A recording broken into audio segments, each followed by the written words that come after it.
It can be used in cautious terms too, but certainly if you want that attitude, then Game bajakan tapi lebih dari sekedar bajakan, karena gamenya juga sudah dimodifikasi.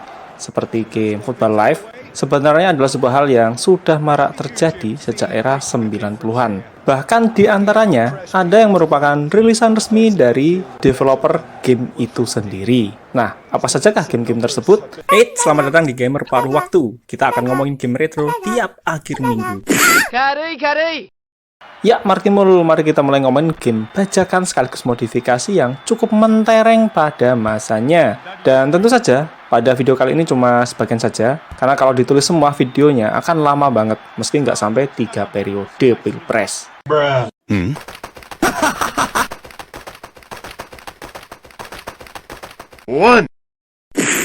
Sekarang mohon jujur, siapa di sini yang pernah mendengar atau bahkan memainkan game Sweet Mesum yang satu ini?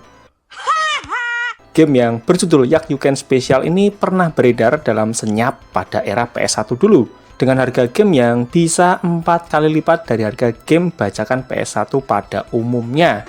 Setidaknya ketika harga CD bajakan PS1 masih Rp2.500, saya terpaksa membeli CD Yakyuken Special ini di harga Rp10.000. Jangan salah, saya membelinya demi memuaskan hasrat rasa penasaran saya, bukan hasrat yang lain. Game Yakyuken Special ini sejatinya adalah game yang dirilis untuk konsol 3DO pada tahun 1994 dan Sega Saturn pada tahun 1995. Tapi entah oleh siapa, game versi Saturn tersebut ternyata diporting ke konsol PS1 secara tidak resmi. Waktu itu informasi soal game Yakyuken Special ini jelas nggak pernah muncul pada majalah game manapun. Tapi ajaibnya, informasi soal eksistensi game ini beredar luas secara mulut ke mulut. Untuk review Yakyuken Special bisa kamu cek di video yang ini, sausnya ada di deskripsi video. Setelah setahun sebelumnya beredar portingan tidak resmi dari game Street Fighter 2 untuk konsol Famicom, pada tahun 1993 dirilis sequelnya yang berjudul Street Fighter 3, juga untuk konsol Famicom dan NES.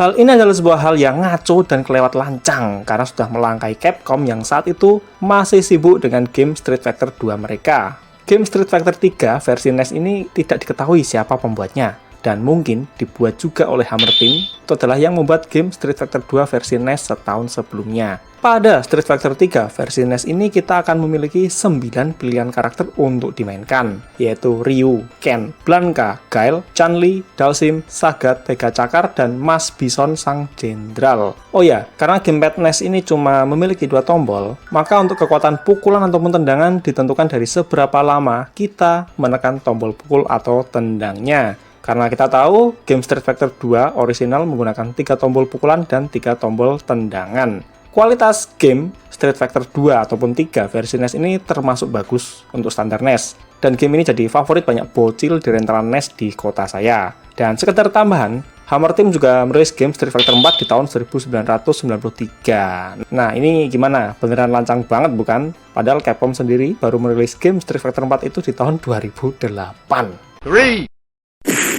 Seakan nggak cukup dengan membuat portingan tidak resmi dari game Street Fighter 2, Hammer Team juga beraksi merilis game Mortal Kombat 2 pada tahun 1993 dan Mortal Kombat 3 pada tahun 1996 untuk konsol NES. Pada Mortal Kombat 2 NES ini akan memiliki 7 karakter, dengan yang paling kocak adalah adanya Goro sebagai playable karakternya. Karena animasinya itu tampak cukup mengundang tawa. Kemudian seperti biasa, dengan lancangnya, Hammer Team merilis Mortal Kombat 3, Mortal Kombat 4, dan Ultimate Mortal Kombat 4. Meski pada saat itu, Midway masih berkutat dengan Ultimate Mortal Kombat 3 dan Mortal Kombat Trilogy. Oh ya, ada satu hal yang kocak, yaitu bungkus kasetnya. Jika kita amati, pada bagian belakang bungkus kasetnya itu menampilkan screenshot dari beberapa game Mortal Kombat yang sebenarnya, yang versi arcade. Yang jelas, hal ini akan membuat kita... Nah, sebentar, saya jadikan opor dulu itu ayam.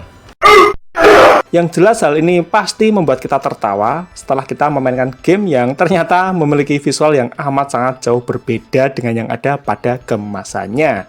Ini benar-benar penipuan pencitraan secara terang-terangan.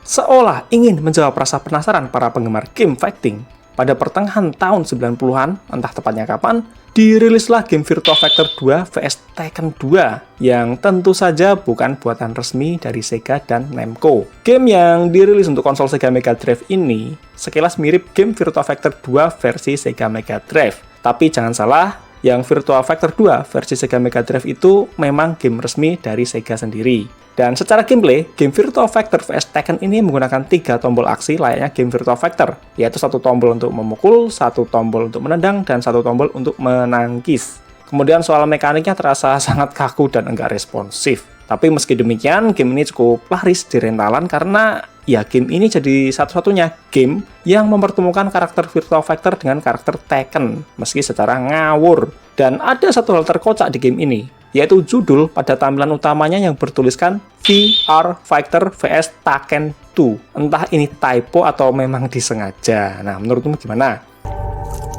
Game Virtua Fighter vs Tekken 2 ini dirilis oleh GameTek. Dan nantinya mereka juga akan merilis Tekken 3 dan Soul Blade untuk konsol Sega Mega Drive. 5. Bagi para bocil dingdong, tentu banyak yang mengenal game Arthur atau Knight of the Rounds, yang ulasannya ada di video yang ini, sausnya ada di deskripsi video. Nah, sekitar pertengahan tahun 90-an, beredarlah sebuah game beat'em up berjudul Water Margin untuk konsol Sega Mega Drive, yang kalau dilihat sekilas, gamenya sudah tampak mencurigakan banget. Dan ternyata benar, setelah saya coba, game Water Margin ini bagaikan game Knight of the Round yang berganti skin doang. Hal ini karena banyak banget kemiripan antara Water Margin dan Knight of the Round. Mulai dari mekaniknya, kemudian gameplaynya, sampai animasi gerak setiap karakternya. Benar-benar terasa banget seperti game Knight of the Round. Meski ada juga beberapa improvisasi, seperti adanya magic seperti di game Golden Axe.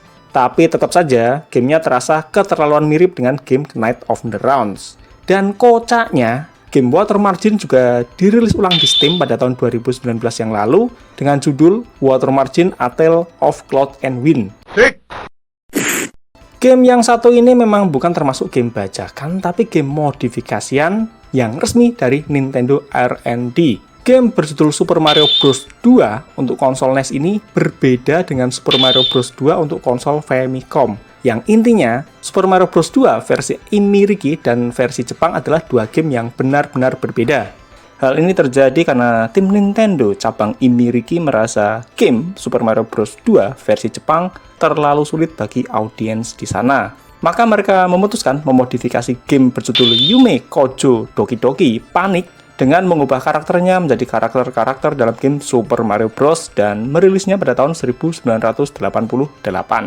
Ya, siapa sangka Nintendo ternyata pernah melakukan modding untuk game mereka sendiri. 7. Membahas game modifikasi populer nggak akan lengkap tanpa membahas game Street Fighter 2 Rainbow Edition. Hal ini selain karena popularitasnya yang menjadi legenda sampai sekarang, setidaknya bagi penggemar game Street Fighter ataupun gamer dingdong, juga karena ada pengaruh besar yang diberikan secara langsung pada game Street Fighter itu sendiri. Salah satu ciri khas Street Fighter 2 Rainbow Edition, selain jurusnya yang absurd dan ngawur, adalah game speednya yang sangat cepat, di mana hal tersebut ternyata menginspirasi Capcom untuk meningkatkan game speed Street Fighter 2 mereka pada update Street Fighter 2 Hyper Fighting. Karena ternyata banyak gamer yang suka dengan Street Fighter yang lebih cepat seperti di Street Fighter 2 Rainbow Edition. Meski pada update berikutnya kecepatannya agak dikurangi, tapi tetap saja hal tersebut terjadi karena pengaruh dari game modding Street Fighter 2 Rainbow Edition. Untuk review Street Fighter 2 edisi pelangi bisa cek di video yang ini, sausnya ada di deskripsi video. 8. Game yang satu ini dapat disebut penguasa warnet dan GameNet di awal tahun 2000-an. Bahkan sampai banyak diadakan turnamen resminya segala. Game berjudul Counter-Strike ini awalnya adalah game modifikasi dari game Half-Life yang dirilis pada tahun 1998 oleh duo Min Lee dan Jess Cliff. Jika Half-Life berfokus pada mode single player, maka Counter-Strike berfokus pada multiplayer antara dua tim, teroris dan anti-teroris. Berkat popularitas versi betanya yang dirilis sekitar tahun 1998, akhirnya lisensi Counter-Strike dibeli oleh Valve dan game Counter-Strike dirilis resmi pada tahun 2000 untuk PC.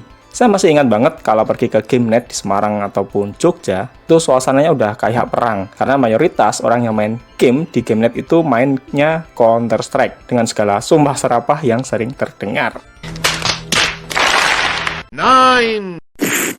Jika game Counter-Strike menjadi raja di GameNet, maka di rental PS1 ya kita sudah tahu, game Winning Eleven lah yang menjadi rajanya.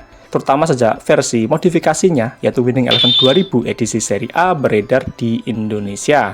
Maka makin meledak lagi game Winning Eleven ini.